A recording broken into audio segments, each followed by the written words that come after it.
utama dalam menyaksikan proses syahadat itu adalah untuk sama-sama kita mendoakan. Kita doakan supaya saudara kita ini nanti diberikan taufik dan keistiqomahan dalam Islam. Amin.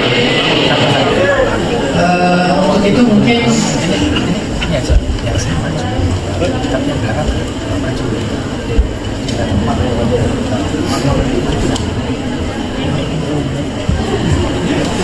saya udah baca subtitle. Baik, untuk pertama-tama mungkin kita kenalan dulu kali ya sama dia ya. Ya, boleh tahu namanya dulu. 田淵博之と申します。 Saya ngerti namanya.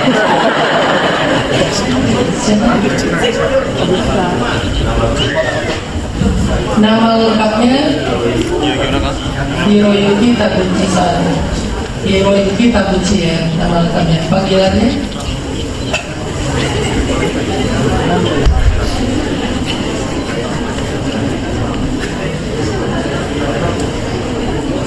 Taguchi. Taguchi-san.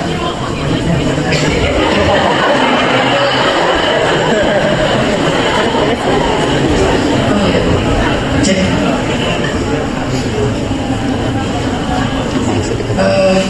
Pak, saya minta kamu dikasih tahu. Teman ingin kenalan, makanya nanya namanya.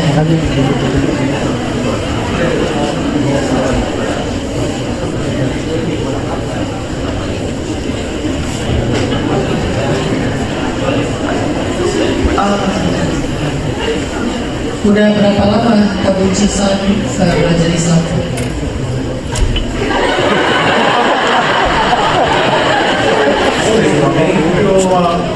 本とか数冊読んだりとか、あとはそのネットでいろいろ調べたりとかして、あとはその、礼拝の練習とかもありまして、まあ、夜とか、あとは一日お会に会のバジルにアメリカしたとか、そこら辺も場所で、文字に起こして、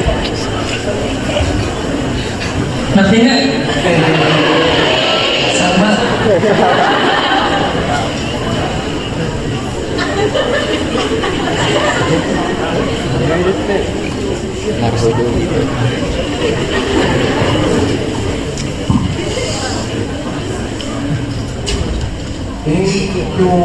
去年の、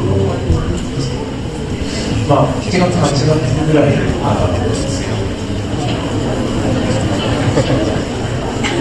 Oh, panjang ya? Dari Agustus tahun lalu, tapi panjang banget ya? Oh, gitu ya?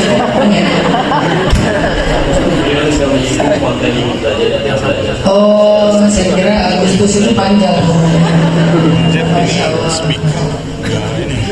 Udah pernah belajar ini, mengucapkan syahadat sebelumnya?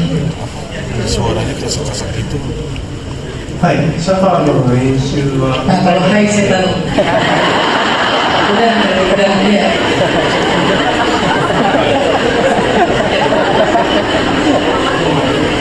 Udah ketanya. Satu lagi kalau boleh tahu, ada paksaan atau memang kerelaan sendiri untuk belajar Islam?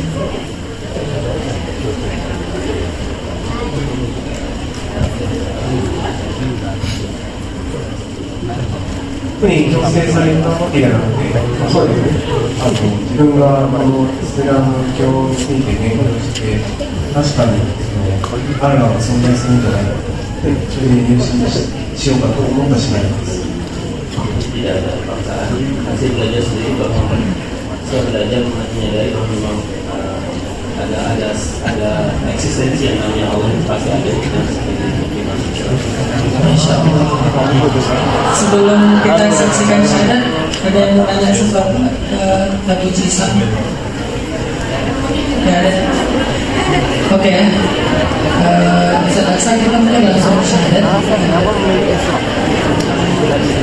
Dan nanti Taguchi-san ikuti kata-kata saya.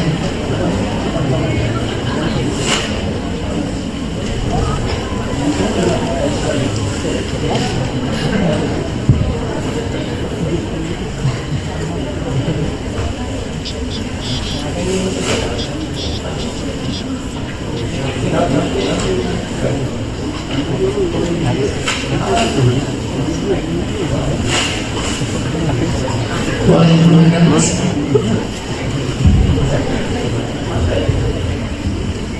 Tangannya begini, menunjuk satu jari. Ini artinya tauhid. Kalau ini peace. Kalau ini tauhid. Kalau ini apa? Cuan. Oke, ini tauhid. Artinya Allah satu-satunya. Al-Ahad. Semua video, ya udah gua video kalian aja.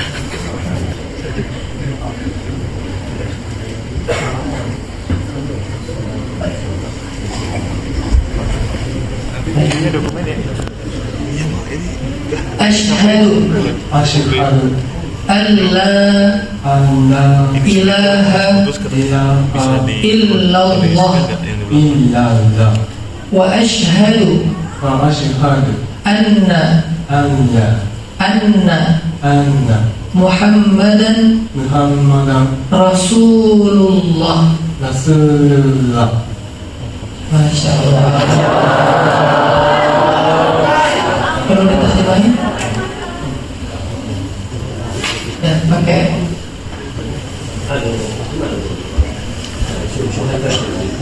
Kami Allah ya Allah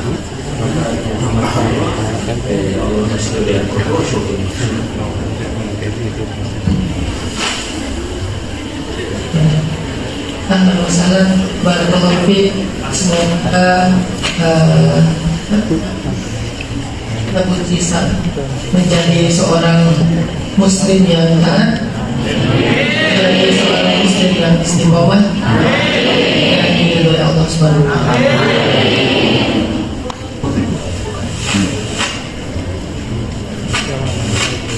Fokus sama Ustaz, jangan belakang.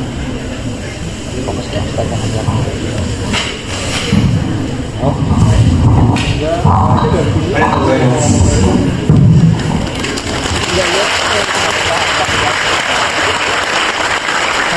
Bismillahirrahmanirrahim. Bismillahirrahmanirrahim. Allahumma lakal hamdu 'ala khalqik wa lakal hamdu zinata 'arsyik wa lakal hamdu midada kalimatik wa lakal hamdu ya habibana hatta tarda wa lakal hamdu idza radit wa lakal hamdu ba'da ridha. Allahumma salli ala sayyidina Muhammadin fil awwalin wa salli ala sayyidina Muhammadin fil akhirin wa salli ala sayyidina Muhammadin fil mala'il a'la ila yaumiddin.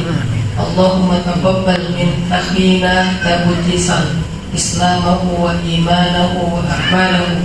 Allahumma waffiqhu lima tuhibbu wa tarda. Allahumma ij'alhu taqiyan khafiyan salihan mukhlisan. Allahumma waffiqhu lima tuhibbu wa tarda. Rabbana atina min ladunka rahmah wa hayyi' lana min amrina rashada waj'al lana min kulli dhiqin makhraja wa min kulli hammin faraja wa min kulli usrin yusra. Rabbana atina fid dunya hasanah wa fil akhirati hasanah wa qina adzaban nar. Subhana rabbika rabbil izzati amma yasifun wa salamun alal mursalin walhamdulillahi rabbil alamin.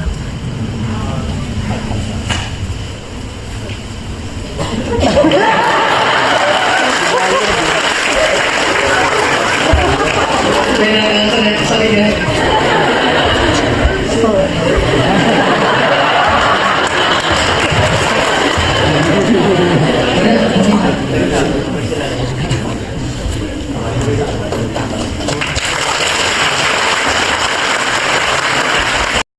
Allah Subhanahu wa taala, hari ini saya pengen berbagi semangat dengan kalian semuanya tentang life after breakup. Ini saya bukan dari saya judulnya, jadi saya juga sedang mengalami maknanya. Kalau nggak salah maknanya kehidupan setelah luka fatal atau bencana atau putus ya. Pokoknya setelah ada masalah, bagaimana cara kita move on, bagaimana cara kita bangkit, bagaimana cara kita melanjutkan hidup. Karena semua orang itu pasti pernah mengalami masa-masa yang berat dalam hidupnya. Patah hati, kehilangan, kecewa, marah, luka. Semua kita pernah mengalami itu. Pertanyaannya adalah bagaimana cara kita melanjutkan hidup? Hidup harus tetap bertahan. Apakah kita akan melanjutkan hidup dengan angan-angan, di mana kita terjebak di masa lalu, berandai-andai seandainya itu bisa dirubah, seandainya itu tidak terjadi, seandainya itu semuanya cuma mimpi? Apakah kita akan melanjutkan hidup dengan angan-angan seperti itu? Namanya al-amani dalam bahasa Arab. Al-amani itu artinya berangan-angan. Atau kita akan melanjutkan hidup dengan sebuah kemarahan yang besar dalam hati kita.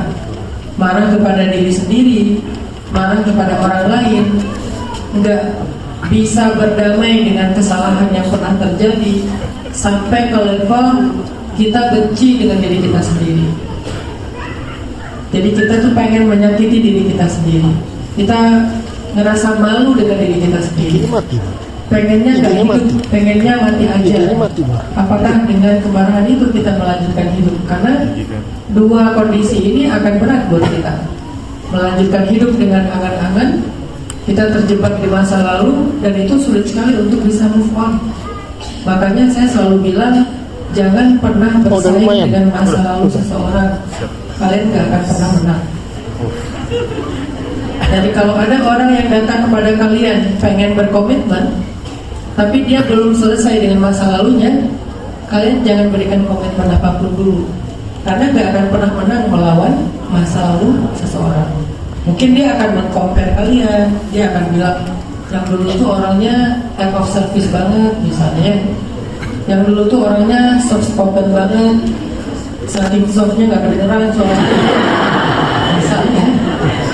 Sehingga kalian terus-terusan dalam perbandingan, setiap kesalahan kalian dibandingkan, setiap kekeliruan kalian dibandingkan. Itu adalah kondisi ketika seseorang terjebak di masa lalunya. Kita pun kayak gitu ke orang lain. Kalau kita masih terjebak di masa lalu, kita tuh nggak akan pernah total menjalankan masa sekarang dan masa depan, karena kita masih belum selesai dengan masa lalu kita. Kita masih kayak ada di sana secara pikiran, secara emosi, walaupun jasad kita ada di sini. Jadi akhirnya kita nggak melakukan sesuatu secara soulful. Kita melakukan sesuatu itu cuma sebagai zombie aja. Ada jasadnya tapi tidak ada rohnya. Nah ini kondisi terjebak di masa lalu. Setelah dia terluka, setelah dia putus, setelah dia gagal, setelah dia kehilangan, tapi dia nggak pernah bisa bangkit dari situ. Dia masih terjebak di masa lalu. Biasanya yang membuat dia terjebak itu adalah angan-angan dengan kata-kata law. Makanya Nabi SAW bersabda dalam hadis riwayat Muslim, kalau kalian ditimpa satu musibah, janganlah kalian mengatakan law anni fa'altu kadza wa kadza. Terjemahan bahasa Jepangnya ada di sini.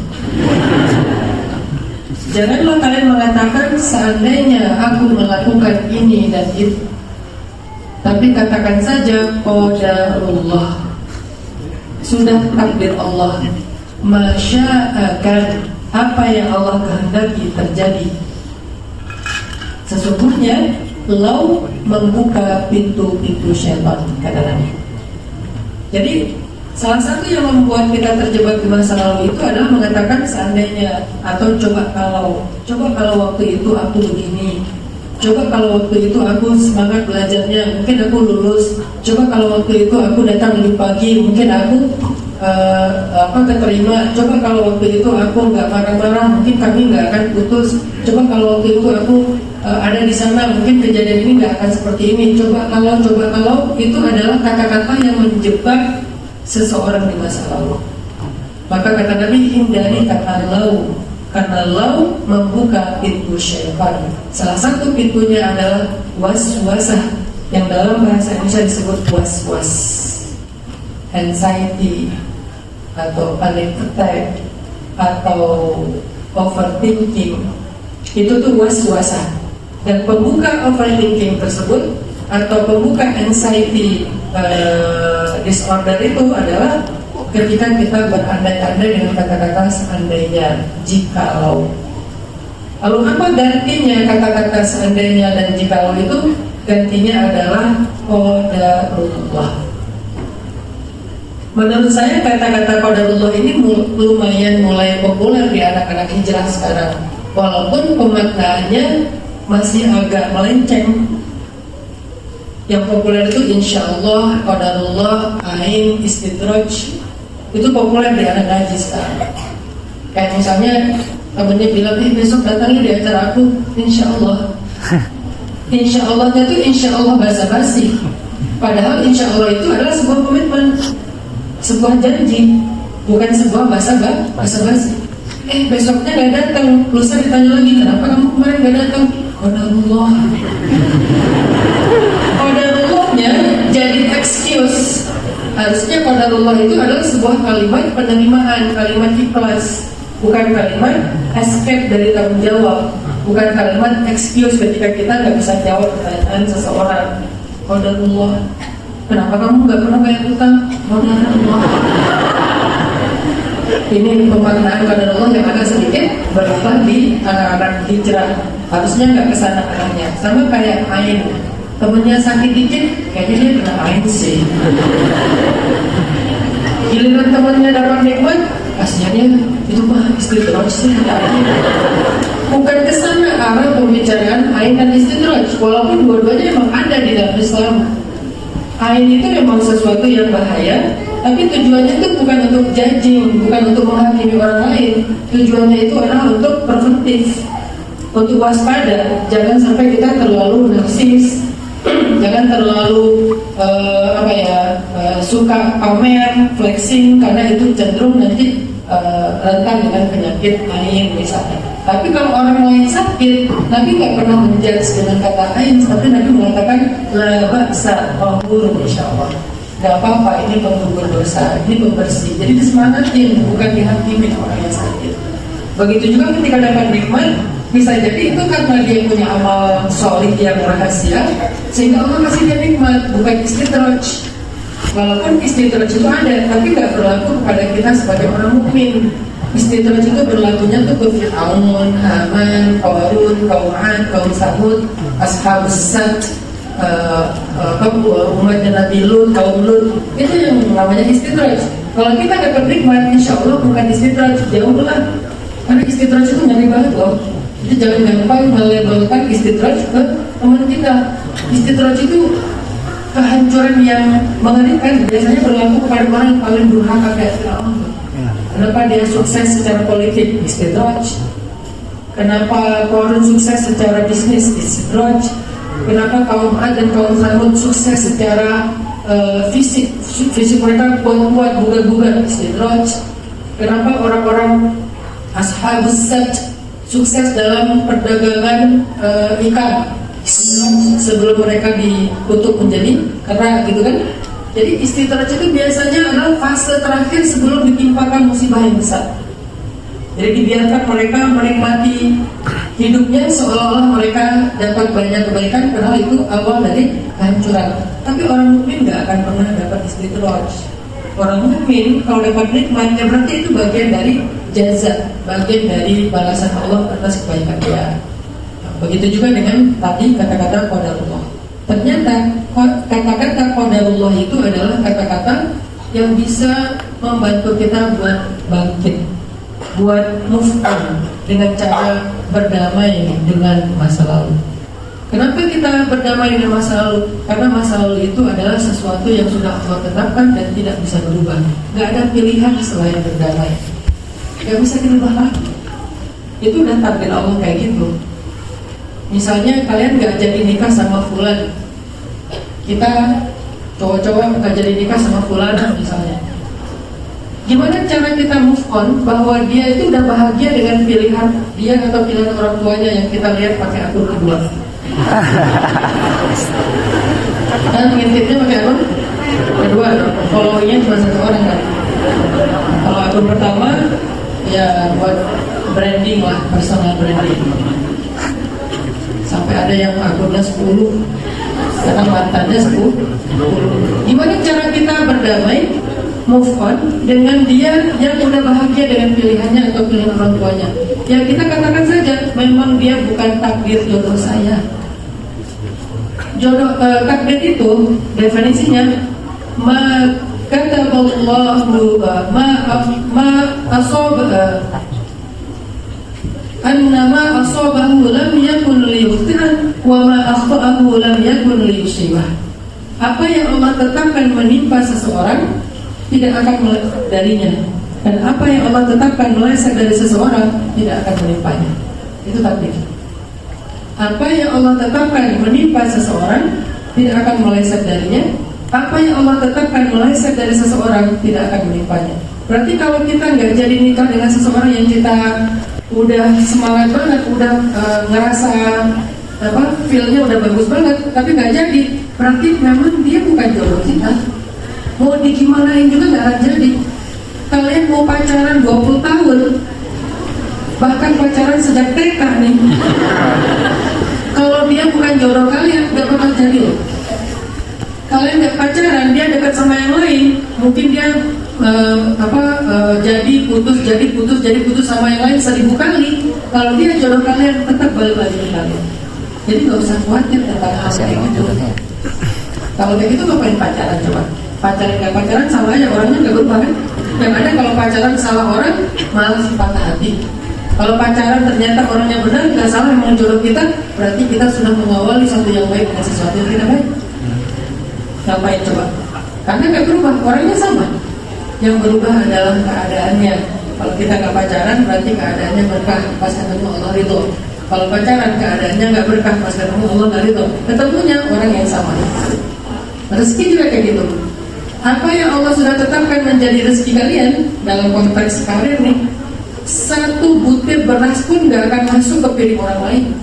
Apa yang Allah tetapkan menjadi rezeki orang lain, 1 butir beras pun gak akan masuk ke dalam piring kalian. Jadi kenapa harus korupsi 1 kuadrillion? Karena gak akan berubah, rezekinya tetap segitu-segitu aja kan. Tapi dia korupsi dapat duit banyak, bisa dipakai gak? Disita kan.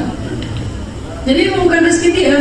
Mau dia caranya mencuri, mau dia caranya jujur, yang namanya rezekinya segitu aja udah. Sehingga kalau dia bisa mendapatkan itu yang Allah tetapkan dengan cara yang halal, ngapain dia capek-capek pakai cara yang haram? Itu namanya takdir. Tapi pembahasan takdir ini panjang ya, jangan kita simpulkan sendiri. Ini hanya motivasi aja, karena pembahasannya cukup panjang dan gak akan tuntas dalam 1-2 jam pertemuan. Yang saya pengen highlight cuma sisi belajar berdamai, karena semuanya sudah takdir Allah. Kata-katanya qadarullah, sudah takdir Allah. Jadi lihatlah orang-orang di masa lalu yang gak jadi sama kalian, dia mau bukan takdir, dia mau bukan jodoh aku, mau dikemanain juga gak akan. Jadi jangan larut dalam rasa bersalah. Coba aku itu kalau aku sabar dikit mungkin jadi. Enggak, emang bukan takdir kalian, emang bukan jodoh kalian, emang bukan rezeki kalian. Sehingga berdamailah dengan masa lalu.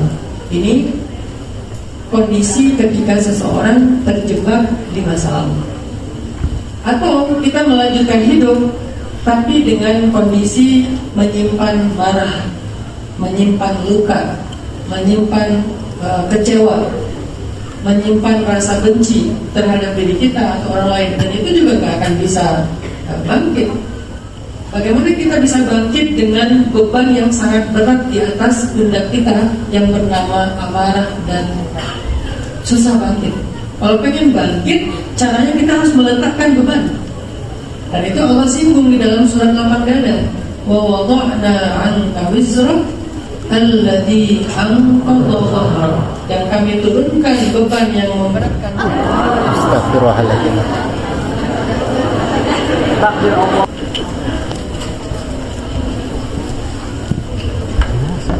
Bagaimana cara kita bangkit ketika kita masih punya beban marah, beban kecewa, beban dendam, beban luka, dan beban benci?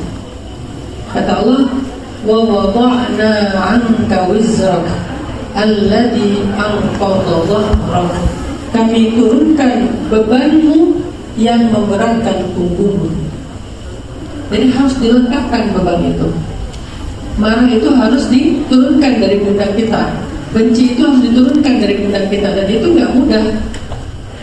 Orang yang nggak bisa bangkit biasanya kalau nggak karena fasenya terjebak di masa lalu atau terjebak di dalam amarah, terjebak di dalam rasa marah yang luar biasa, marah kepada diri sendiri atau marah kepada orang lain, sehingga akhirnya dia tuh nggak bisa melanjutkan hidup dengan dengan api amarah yang masih membara di dalam dirinya. Karena dorongannya itu bukan untuk melanjutkan hidup, tapi dorongannya itu untuk membalas.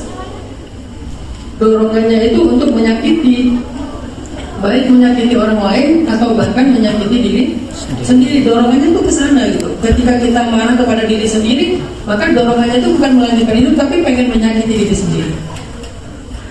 Ketika kita marah sama orang lain, dorongannya adalah gimana cara menyakiti dia. Atau kalaupun kita pengen membalas dia secara konstruktif, yaitu membuktikan, berarti kita tidak melakukan sesuatu karena dorongan keinginan kita, lebih karena pengen proving kepada dia. Dan itu bukan energi positif. Walaupun hasilnya mungkin konstruktif ya. Jadi kita kayak bisa sesuatu, achieve sesuatu. Cuman kita nggak melakukan itu karena passion kita, karena life goals kita, karena soulfulnya kita, karena emang willingnya dari dalam diri kita. Bukan, tapi kita melakukan itu karena pengen proving ke dia kalau kita tuh nggak kayak gitu. Dan itu capek loh teman-teman. Hidup untuk proving ke orang lain itu capek. Membuktikan ke orang lain kalau saya nggak kayak kata-kata kamu, membuktikan ke orang lain kalau saya tuh baik-baik aja, membuktikan ke orang lain tuh kalau saya tuh bisa survive kok gitu. Itu tuh capek. Makanya saya punya prinsip dalam konteks hal kayak gini. Saya selalu bilang kata-kata, saya tidak berhutang penjelasan kepada siapapun tentang diri saya. Jadi saya tidak perlu menjelaskan sesuatu tentang diri saya kepada orang yang gak setuju, atau orang yang mungkin dengki gitu, atau orang yang memfitnah saya. Gak perlu saya menjelaskan kepada dia, karena saya tidak berhutang penjelasan kepada dia. Ya udah, terserah kamu mau menyimpulkan saya kayak gimana, tapi hidup saya alami sendiri, saya jalanin sendiri, dan kamu tuh gak bisa mempengaruhi bahagia dan gak bahagianya saya. Ini artinya dia udah ngejalanin hidupnya dengan dirinya sendiri, bukan karena tuntutan orang lain harus menjadi seperti apa yang mereka pengen, dan itu capek. Tadinya kita misalnya nih pengen jadi seorang pengusaha, tapi karena ada orang yang ngeremehin kita dalam masalah akademik atau dalam masalah ilmu, akhirnya kita belok. Di tengah jalan kita belok, bukan fokus ke bisnis, kita jadi fokus kayak pengen nunjukin ke dia, saya ini bisa juga loh jadi seorang akademisi yang sukses, misalnya S2, S3, saya juga bisa jadi orang yang misalnya saintis dan seterusnya. Konstruktif sih, tapi kamu bahagia nggak dengan pilihan itu? Kayaknya enggak deh gitu. Walaupun konstruktif, sangat membangun kehidupan dia, tapi dia happy nggak dengan pilihan itu? Jangan-jangan dia terpaksa. Dorongannya itu bukan karena dia nyaman, karena dia happy, tapi dorongannya adalah proving tadi, pengen membuktikan ke orang lain. Minimal ini yang sisi paling positif dari kondisi kedua. Tapi lebih parahnya lagi, saking marahnya dia pengen menyakiti dirinya, pengen menyakiti orang lain. Nah, ini fase atau kondisi seseorang yang tidak bisa bangkit. Hari ini kita pengen belajar bagaimana caranya kita bisa bangkit. Kalau dalam bahasa surat Al-Insyirah itu fa'idza faragta fansab. Farag dalam bahasa tafsir, karena dulu di Al-Azhar saya ngambil jurusan tafsir. Farag itu artinya kosong, nggak ada sisa. Jadi fa'idza faragta, kalau kamu udah kosong, artinya udah selesai dengan masa lalu. Fansab, kamu akan bisa bangkit di masa depan. Modalnya apa? Modalnya wa ila rabbika farghab, kepada Tuhan lah kamu berharap yang baik-baik. Nah, artinya di dalam surat Al-Insyirah, surat lapang dada, menurut saya itu salah satu surat mental health ya, kesehatan mental, yang ngajarin gimana cara kita dapat kesehatan mental. Artinya kita memang harus bangkit setelah kita terpuruk. After break up, kita harus bangkit. Gimana caranya menjalani hidup, meneruskan hidup setelah kita terpuruk, patah, jatuh, kehilangan, gagal, putus, kecewa, marah, terluka, gimana cara kita melanjutkan hidup? Mungkin saya nggak akan berteori. Kita coba belajar dari Rasulullah SAW aja. Pernah nggak Nabi itu terpuruk?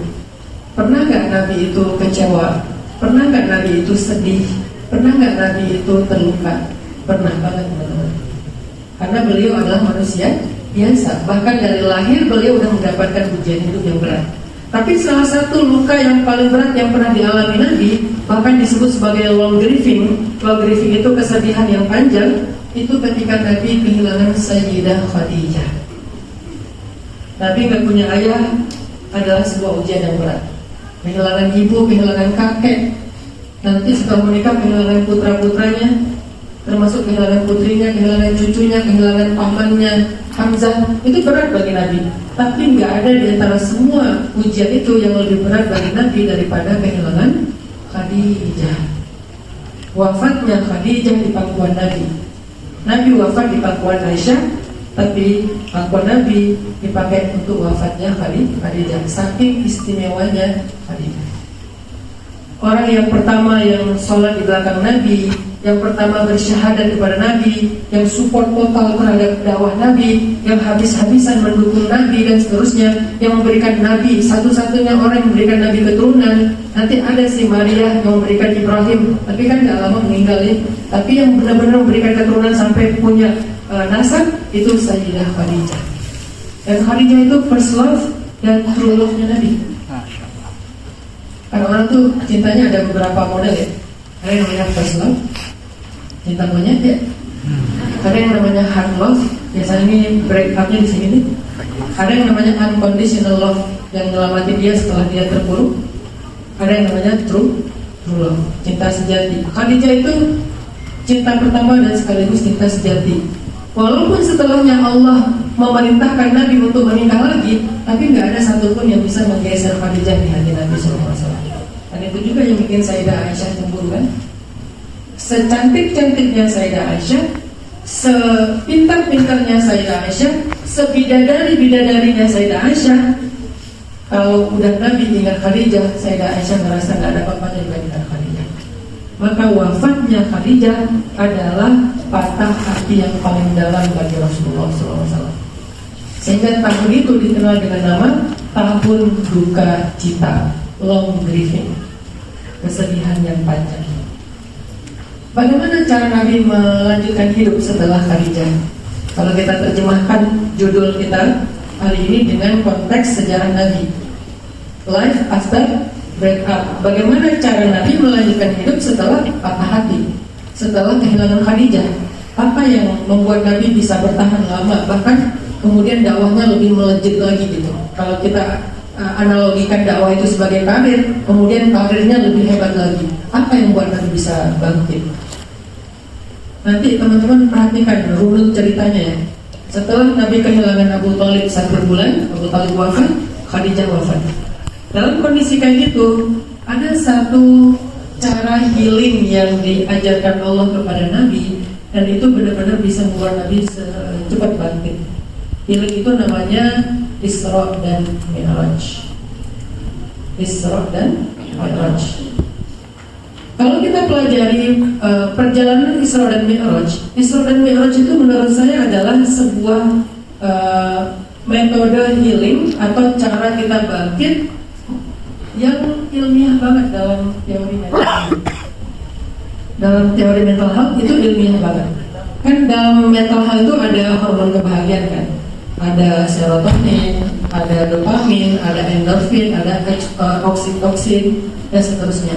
Itu tuh ternyata dalam perjalanan Isra Mi'raj itu hormon-hormon kebahagiaan Nabi itu dirangsang kembali. Apa yang dilakukan Nabi dalam perjalanan Isra dan Mi'raj? Kan itu bisa dibilang kayak trip, traveling, jalan-jalan ya.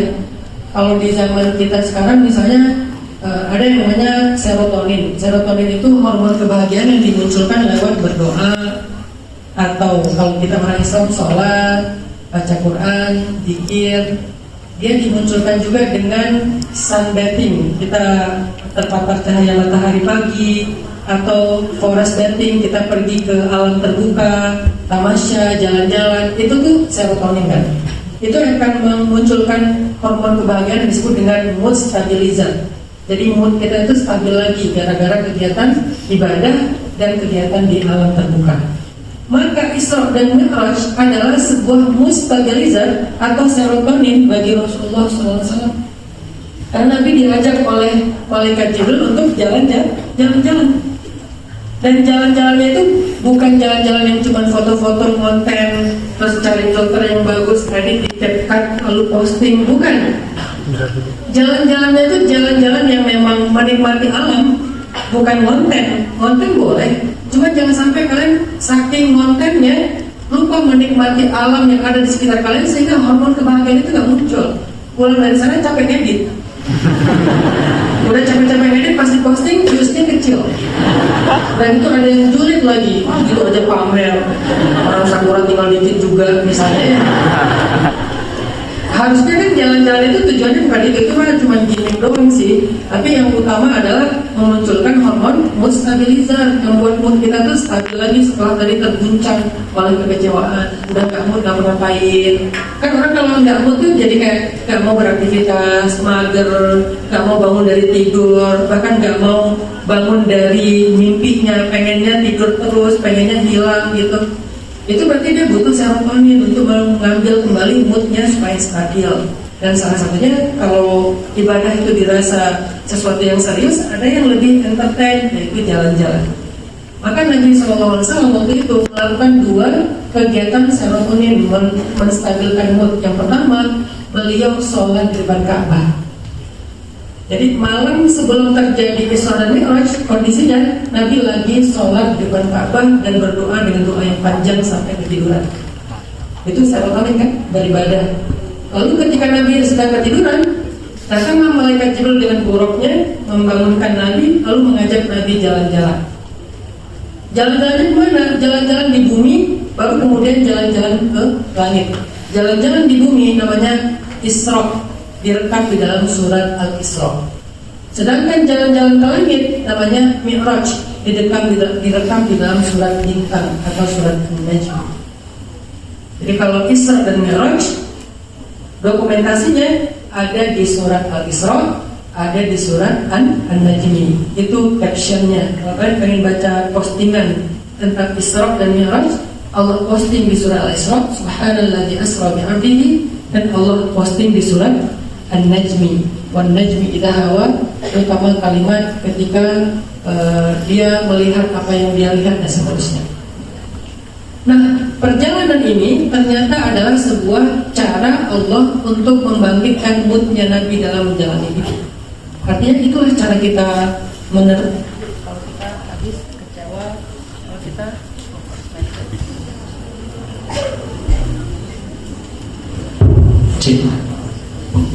itulah cara kita melanjutkan hidup kalau kita lagi kecewa atau lagi terpuruk.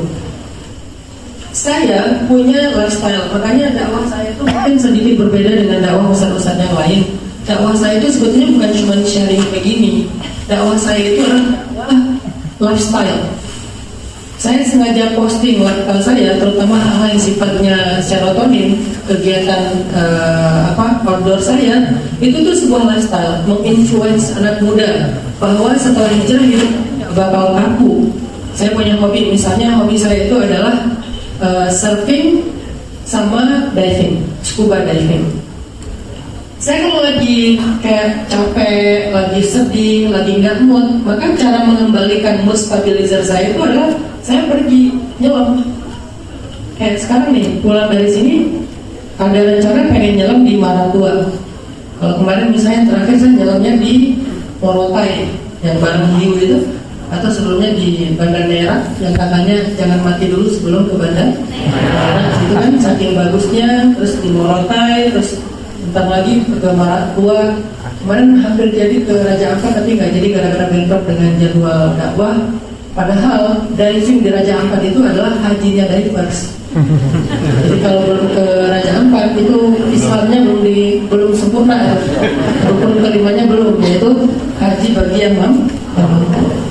Nah, saya kalau lagi kayak pengen menstabilkan mood saya akan coba jalan-jalan dengan misalnya diving atau surfing.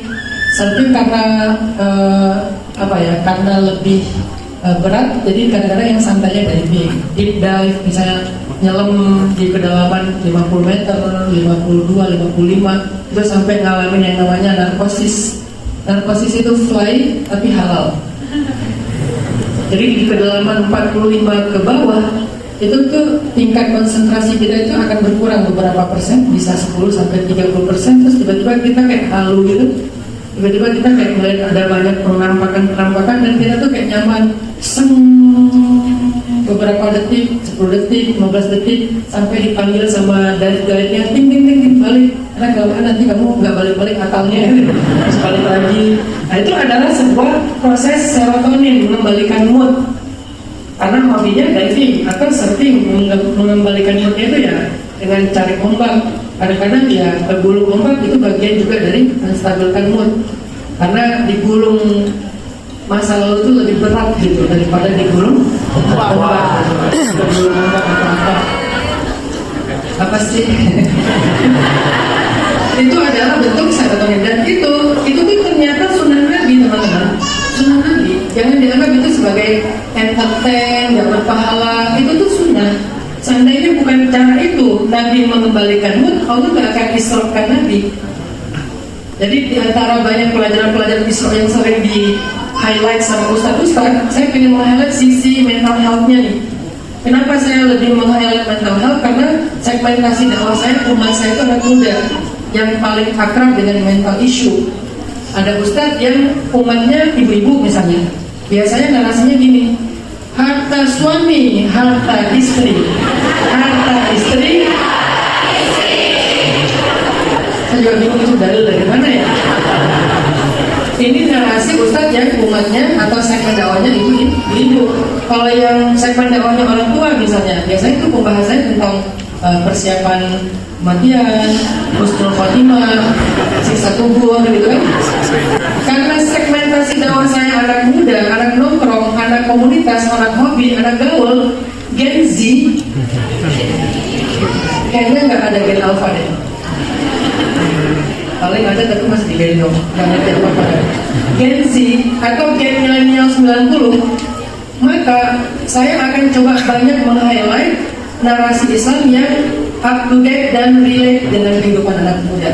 Salah satunya ya mental issue. Sekarang kalau kita mau sosial eksperimen nih, apa sih yang lagi happening di anak muda? Lihat aja film sama musiknya. Temanya apa sekarang? Rata-rata musik yang happening di Indonesia hari ini setelah pandemi tentang mental. Film yang happening di Indonesia setelah pandemi tentang mental. Si kakak yang punya anak banyak, yang punya adik banyak kan ya, yang dia ada lagi satu film yang dia nyewain rumah buat orang tuanya. Tapi yang terakhir sekarang malah jadi walid kan.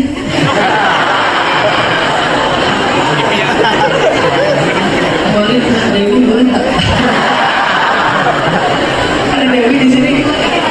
Maaf ya.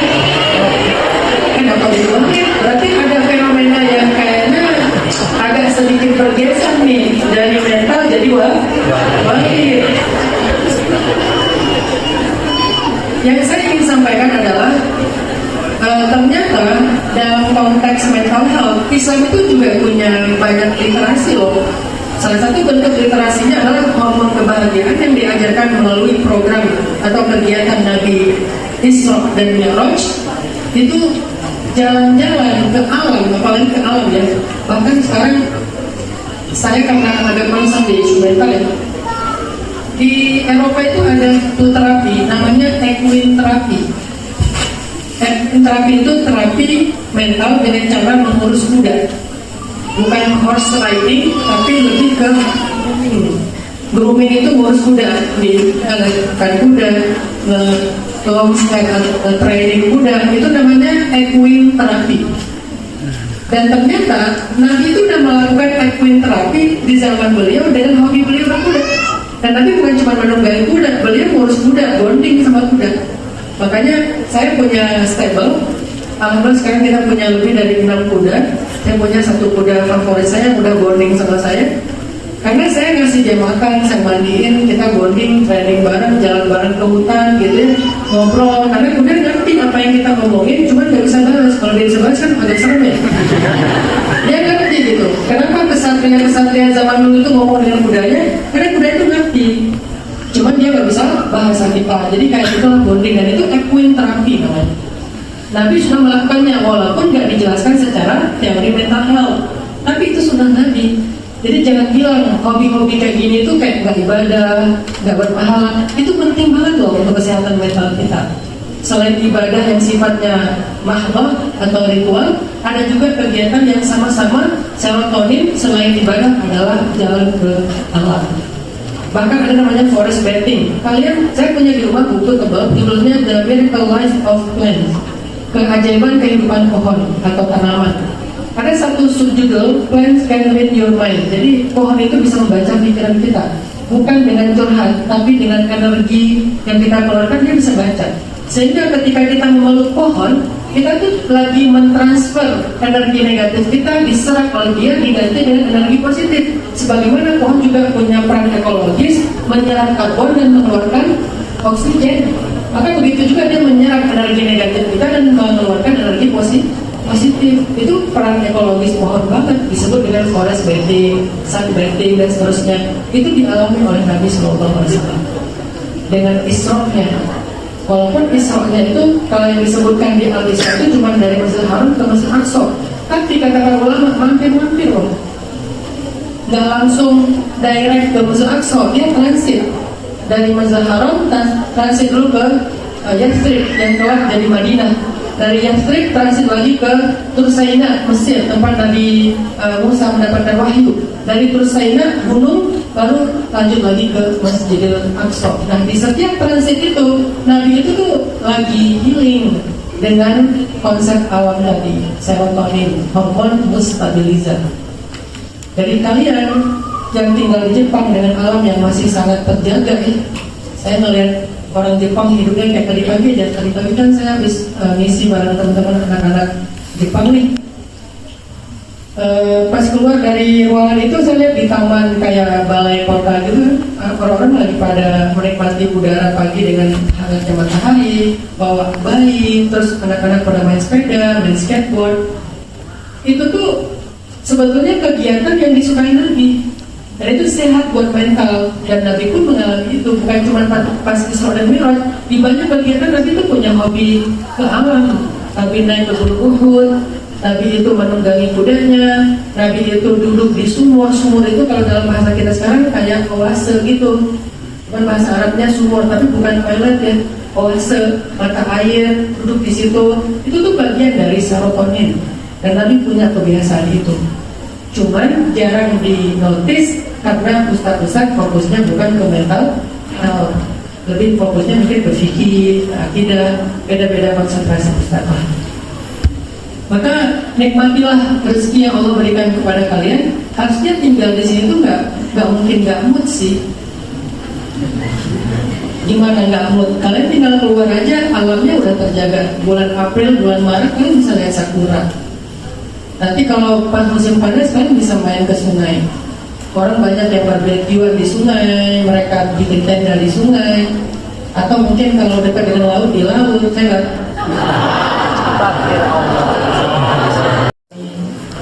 Kekecewaan. Coba kita fokus ke hormon kebahagiaan. Dan secara teoritis kan ada empat tadi ya, hormon kebahagiaan. Dan itu sebetulnya bukan hanya teori psikologi, tapi itu juga sunnah Nabi. Nabi itu kan teladan dalam segala urusan, bukan hanya tentang ibadah. Kenapa Nabi itu mentalnya sehat banget? Salah satu orang yang paling sehat mentalnya, sekaligus yang paling banyak pujiannya itu Rasulullah. Kalau kita kan merasa kayak sehat mental karena pujiannya nggak berat. Kalau hidupnya berat banget, rasanya mental kita sakit. Nabi orang yang paling berat pujian hidup dari sejarahnya, tapi fakta lainnya beliau orang yang paling sehat mentalnya. Apa bukti kesehatan mental Nabi? Karena beliau selalu produktif, beliau impactful, beliau penuh kasih sayang, beliau tidak pernah melakukan kesalahan yang menyakiti orang lain atau menyakiti diri sendiri, yang pastinya husnul khotimah, kekasih Allah, tidak masuk surga. Udah pasti beliau secara mental paling sempurna. Dari situ kita belajar dengan kondisi hidup Nabi yang paling berat, kok bisa Nabi mendapatkan mental yang paling sehat. Rahasianya ketika kita breakdown dalam bentuk teori-teori mental health, ternyata memang Nabi itu melakukan aktivitas yang meningkatkan hormon kebahagiaan. Misalnya kayak tadi serotonin dengan beliau menikmati ke alam. Kalau saya punya hobi misalnya pergi ke alam, itu penting sekali untuk kesehatan kita. Menghirup udara segar, kemudian energi positif dari pohon, yang menyerap energi negatif, bukan hanya karbon dan seterusnya. Itu serotonin banget. Nabi itu mengalami hal seperti itu. Sehingga Nabi itu punya hobi naik ke gunung Uhud, naik ke Gua Hira, melihat helikopter view kan, melihat Mekah dari perspektif yang tinggi gitu, menikmati alam. Atau sekaligus juga sambil serotonin juga bisa endorfin. Endorfin itu bisa yang berkenan, bisa yang sifatnya hiburan kayak mendengarkan musik. Dan menurut saya nggak ada musik yang lebih indah daripada suara alam. Suara alam itu musik yang sangat indah, orkestra yang sangat indah, suara ombak, suara burung, suara angin, suara daun, suara air dan seterusnya. Atau bahkan musik-musik yang positif, karena saya termasuk yang mengambil pendapat nggak semua musik itu berat, tergantung performanya sama liriknya. Jadi misalnya kita dengan instrumen, misalnya itu membangkitkan endorfin. Endorfin itu apa? Painkiller. Jadi luka-luka kita itu dibunuh oleh endorfin, hormon yang bisa menyembuhkan luka. Dan endorfin itu di hormon yang muncul lewat olahraga yang berkelindan ataupun tertawa di hiburan ini, sama juga mendengarkan musik. Dan musik mungkin yang paling alami ya suara alam. Itu tuh endorfin banget. Jadi udah serotonin yang mau mengembalikan mood sekaligus endorfin yang menyembuhkan luka. Dan itu harus Nabi Sallallahu Alaihi Wasallam yang tanpa kita sadari. Kita menganggap bahwa yang penting dari Nabi itu cuma ibadahnya, yang penting dari Nabi itu cuma jihadnya, yang penting dari Nabi itu cuma dakwahnya. Iya, tapi juga penting entertainnya. Karena kalau nggak penting, Nabi akan melakukannya. Karena Nabi itu meninggalkan sia-sia. Min husni Islamil mar'i tarkuhu ma la ya'ni. Salah satu di antara kesempurnaan Islam seseorang itu adalah meninggalkan yang tidak bermanfaat. Kalau berkuda itu tidak bermanfaat, ngapain lagi menghadapi berkuda karena tidak ada perang? Kalau naik ke gunung Uhud, hiking, trekking itu tidak bermanfaat, ngapain lagi trekking atau hiking?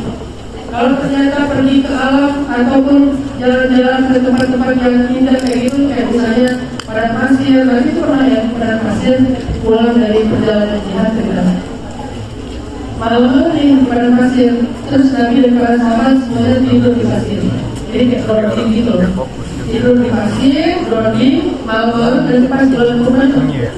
Semua sahabat waktu itu sedang merasakan serotonin, mood banget gitu, yang bulan itu mood banget gitu. Lalu tiba-tiba Nabi bertanya, apakah kalian suka melihat bulan purnama ini? Kalian mood gak melihat bulan purnama ini? Merasakan. Karena mereka harus lebih suka. Lalu kemudian Nabi tambahkan narasi-narasi spiritual yang kalimat, sesungguhnya beginilah keadaan penduduk surga ketika melihat wajah Allah. Mereka pun bahagia seperti kalian bahagia melihat bulan purnama. Ini artinya bahwa dalam perjalanan Nabi pulang dari jihad, ternyata ada juga adegan serotonin. Bukan cuma tentang perang, kemenangan, dakwah, ekspansi, politik, tawaran perang, bagian harta ghanimah. Bukan cuma tentang adegan-adegan itu. Pulang dari sebuah perjalanan yang sangat tegang, yang pertama jihad, kan itu tidak pernah jadi orang habis. Kalau saya jihad, bikin event kayak gini, itu aja capek kan, bikin event kan, apalagi mati lampu lalu gitu. Akhirnya kan mulanya kali baju itu cuma ada berdirinya. Habis ini pasti kita dipijat sama istri. Tapi kalau belum nikah gimana ya? Artinya bikin event aja kita capek. Capeknya tuh 2 hari, 3 hari, seminggu. Banyak gak perang? menentukan Konstantinopel itu sampainya itu bukan sehari 2 hari, bukan 50 hari yang fokus perangnya, bertahun-tahun loh persiapannya. Dan itu cuma sih kalau saya menikah kan cuma 2 kilo, kalau itu bisa hidup gitu. Artinya dengan ketegangan yang begitu berat dalam sebuah perjalanan, atau waktu itu perangnya berhasil atau mungkin ada ujian, pokoknya pas pulang ini adalah grogi. Ini adalah tidur di pasir, semuanya tidur di pasir. Ada juga akhirnya kiri Nabi bersandar di bawah pohon. Jadi pulang dari sebuah perjalanan jihad juga, lalu mereka berhenti di sebuah rest area kalau pasang itu ya. Jadi ada camp tentara itu, mereka berhenti. Kemudian Nabi ditanya pergi ke sebuah pohon yang agak jauh dari kerumunan sahabat karena kepengen ganggu, pengen istirahat misalnya.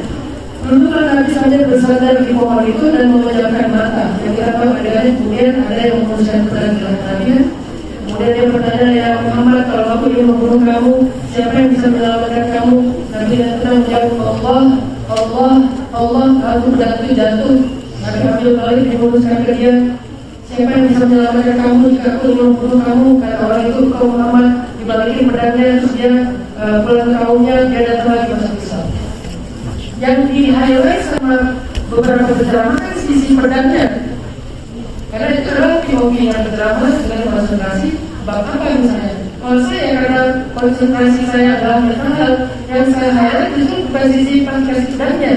Kenapa militan? Dan itu kan orangnya saya peduli sama sahabat. Kok bisa ada waktu militan? Berarti militan itu adalah bagian dari hak mental kita. Dan itu kan logis kalau kita militan. Seorang istri, ibu, militan sesekali, serahin anaknya ke suami, nggak apa-apa banget. Walaupun kalau anak diserahin ke suami, kadang-kadang ada satu genteng. Orang di mana rumahnya aneh. Tapi itu kan logis. Begitu juga bapak, saya capek kerja gitu ya. Udah kerja ditambah lagi part time. Pengen militan nih, bukan part time dulu kan ya. Ada militannya, nggak egois, itu sah banget. Jadi paham soalnya juga boleh militan, Ustaz juga boleh militan, bahkan Nabi ada militan, apalagi Ustaz. Jadi kalau saya jalan-jalan, bilang Ustaz kok jalan-jalan, Nabi jalan-jalan. Apalagi Ustaz yang banyak aibnya, banyak kurangnya, banyak masalahnya, viral setiap 6 bulan sekali, gitu kan ya. Ini udah 2 bulan ya, kita berbulan lagi. Karena kan jalannya gara-gara masalah itu kan, nggak sadar kan. Sampai saya benar-benar corona. Sampai saya pikir setelah menangis selesai ternyata sebenarnya malah curhat. Akhirnya saya malah jadi tempat curhatnya berapa teman-teman yang di sana. Susah kalau gini gimana kalau gini? Sebetulnya berapa itu curhat sih. Artinya ya dengan segala macam masalah hidup kita mereka nggak boleh militan sih. Nabi aja yang sempurna kita, apalagi kita yang kurang-kurangnya. Nah itu adegan serotoninnya Nabi, mood stabilizernya Nabi, duduk di pohon bersandar, benar-benar nempel dengan pohon. Jadi kayak ada physical touch-nya. Kalau dalam bahasa language-nya ada physical touch-nya dengan pohon. Bukan cuma melihat pohon, foto pergi, touch, sentuh pohonnya. Tapi kalau usah dipeluk, nanti dikira orang gila. Kalau nggak sentuh ya sekedar bersandar. Kalian coba baca kan kisah Sayyidah Maryam di surat Maryam ayat 25. Jadi jangan ada yang bahas. Jadi kayaknya saya belum pernah ada usah bahas dari kopi ini.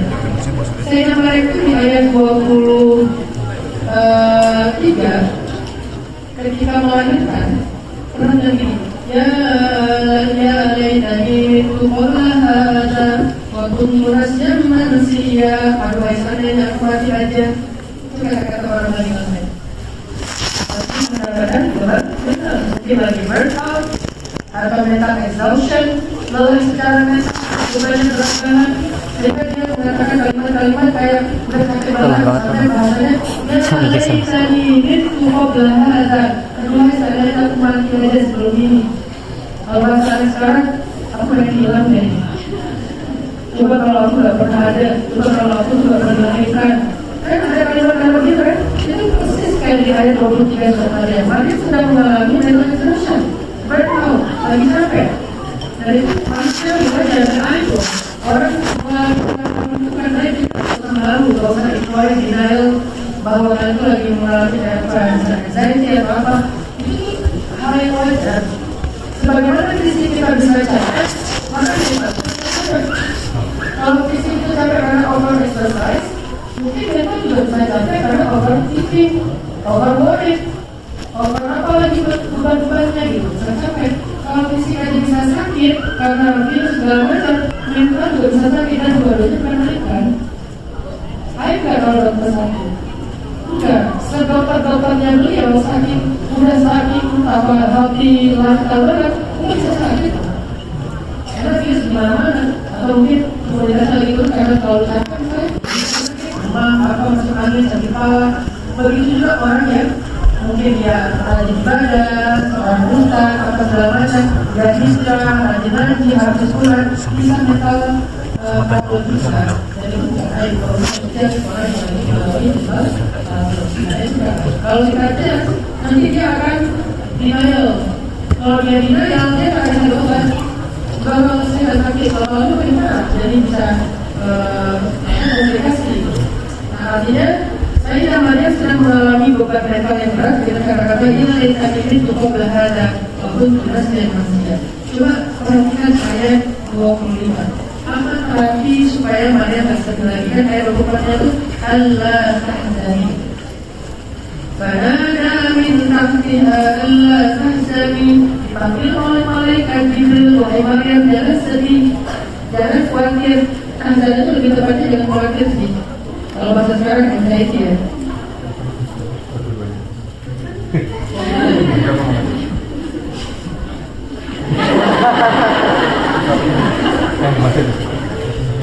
Oh ya.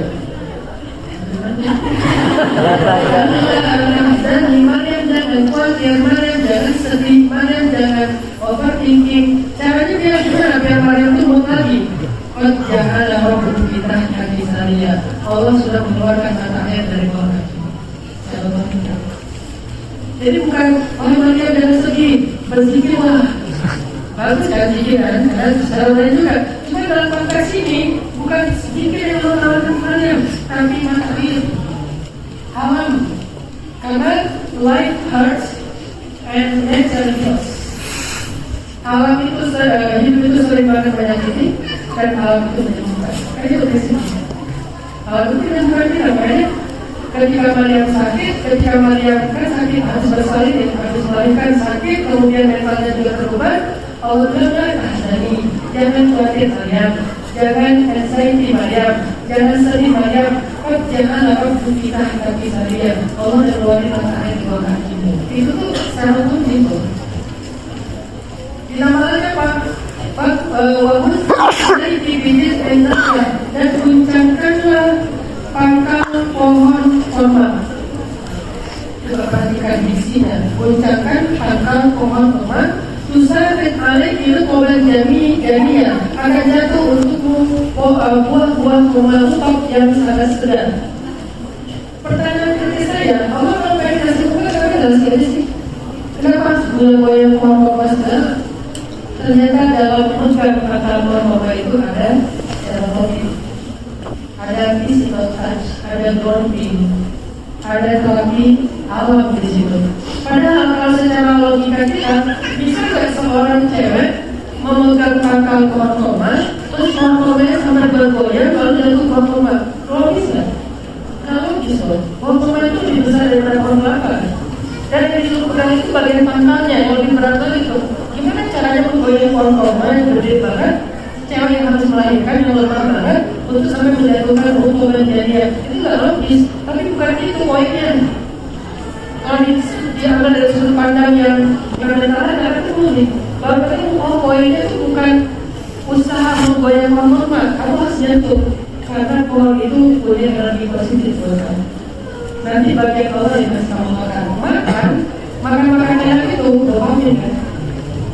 Salah satu cara melahirkan mendapatkan reward hormon reward, hormon penghargaan itu adalah makan enak. Dan waktu itu makanan yang paling enak itu adalah yang hubungan jadian, hubungan jadian. Dan ayat itu kalau bilang fakuli, wasami, wafabrikaina, makanlah, minumlah dan bersenang-senanglah. Coba perhatikan ayat ini dari sudut pandang yang mantap. Makanlah, minumlah dan bersenang-senanglah. Itu dopamin banget. Toilet ada lewat situ. Jadi kalau bilang profesi bukan terus berbalik, apa yang dinamakan beli wasyari, wakarina, makanlah, minumlah dan bersenang hatilah. Dokter tidak lagi mencuri hormon liwat saat wajib bagi yang sebenarnya makan. Oleh bahasanya makan mungkin saat liwatnya bentuknya ya mungkin badan, skincare atau ya tadi shopping selama tidak berlebihan. Itu hal-hal yang sifatnya serotonin, endorfin, dopamin diajarkan di dalam. Menyentuh pohon sebagai wanita itu penting sebagai terapi Horace Berry. Makanya kenapa sebetulnya saya secara diam-diam banyak banget inspirasi dari Jepang ya, karena saya beberapa kali ke sini, beberapa kali sih, kalau lumayan sering, setiap tahun saya ke sini. Dan setiap ke sini saya selalu belajar secara diam-diam inspirasi Jepang dan pulang ke Indonesia. Akhirnya saya memberanikan diri bikin sekolah gratis gitu. Saya ada konsep alam gitu. SD gratis, SMA gratis. Kurikulumnya saya bikin sendiri karena saya pernah juga mempelajari kurikulum di New Zealand, saya ke New Zealand, di beberapa negara-negara yang baru di Eropa misalnya. Akhirnya kita bikin kurikulum internasional, SDGs, PBB, sustainability concept, bla bla bla dan seterusnya. Karena sekolah limbah Indonesia free 100%. Dan anak-anaknya diajarkan living with the nature. Itu bersama buat apa kesehatan mental dan emosional mereka. Kesehatannya nanti belajarnya tentang bagaimana menjadi seorang change maker, menjadi seorang agen perubahan dengan materi-materi tentang masalah lingkungan. Saya walaupun di sekolah itu belajar biologi, tapi biologinya biologi akupunktur. Saya belajar ngajarin marine biology tentang fitoplankton, apa peran ekologisnya fitoplankton dan apa ayatnya. Saya ngajarin tentang vegetasi hutan, hujan tropis. Jadi ngajarin biologi, tapi dari sudut pandang hasil alternatif itu yang nggak pernah saya posting di sosial media karena dalam hubungan. Di sosial media kan biasanya tentang jomblo disabilitas, ya Allah always me, ya tentang anak muda lah. Tapi hal lain yang jarang diposting adalah kita ngajarin tentang masalah kehidupan yang lebih sehat sesuai dengan Al-Quran. Jadi artinya ini cara bangkit teman-teman. Isra yang dilakukan Nabi itu dopaminnya, endorfinnya, serotoninnya. Nanti ada satu lagi yang dilakukan Nabi ketika Isra yang sebetulnya itu adalah oksitosin namanya, hormon cinta, love hormone. Bagaimana cara membangkitkan love hormone? Ketika Nabi Isra, terutama pas Mi'raj ya, Nabi itu ketemu dengan para anbiya di setiap lapisan langit, ketemu dengan Nabi Musa, ketemu dengan Nabi Yusuf, ketemu dengan Nabi Yunus, ketemu dengan kakeknya Nabi Ibrahim, ketemu dengan Nabi Adam di langit pertama, Nabi Ibrahim di langit ke-7, di antara langit-langit itu nanti ketemu dengan Nabi-Nabi yang lain. Kalau apa yang dilakukan Nabi ketika ketemu dengan para anbiya? Para anbiya itu bercerita, Nabi itu bercerita kepada mereka, curhat.